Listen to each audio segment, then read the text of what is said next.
Hello အားလုံးပဲမင်္ဂလာပါကျွန်တော်ကတော့ Stanley ဟင်းတွေအကျိုးဖြစ်ပါတယ်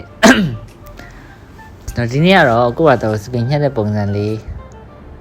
လုပ်ထားတဲ့ vlog လေးပေါ့နော်ရိုက်ထားတဲ့ဟာလေးပါကြောမဲဟုတ်ပြီကြောမဲ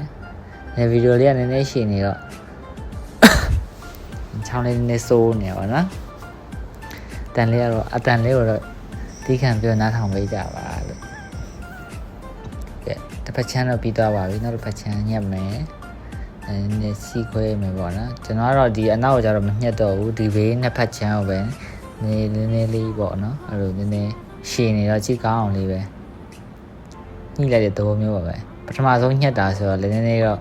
အမားလေးတော့ပါတာပါနော်ဆိုတော့ညက်လို့ပြီးပါပြီပြီးသွားပြီအဲ့ဒါကျတော့ဒါအပေါ်လေးညှိပြီးသွားရောနော်ဗီဒီယိုနည်းနည်းရှည်နေတော့အစဆုံးတော့မရိုက်တော့ဘူးပေါ်လေးညှိထားတယ်ဘေးကကျတော့နည်းနည်းလေးတော့လိုအပ်ချက်လေးတော့ရှိတာပေါ့ဒါပေမဲ့အရင်ကြီးဆိုးရွားတာတော့မဟုတ်ဘူးပေါ့နော်ခေါင်းကိုလည်းနည်းနည်းလေးပြောလိုက်မှဟုတ်ပြီနောက်ဘက်ကနေကြည့်ရင်လည်းအဲ့လိုပဲနောက်တော့အရင်ကြီးမညှက်ထားဘူးဆိုတော့တိတ်မတိတာဘူးဘေးညှက်ထားဆိုတော့လည်း